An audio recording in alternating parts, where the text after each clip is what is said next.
sa ating bayan. Ang yaman ng Pilipinas, di ba? Mayroon tayong natural resources. 100 million mahigit ang tao natin. Ang dami nating human resources. Pero hindi ba tayo nagtataka? Bakit tayo mahirap sa Pilipinas? Bakit ang hirap-hirap natin? Anong problema?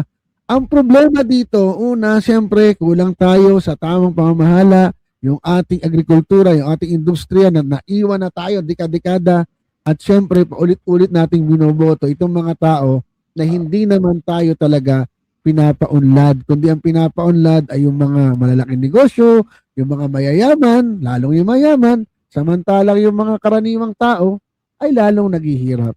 So siguro panahon na para magising tayo at panawagan ko rin ito, no? Sa lahat ng oposisyon, sa lahat ng gusto ng pagbabago. Baka naman po pwede natigilan na muna ninyo yung mga konting political, ideological bickerings ninyo. Umupo po kayo, magsama-sama tayo, magdiskusyon, paano ba susulong ang bayan natin.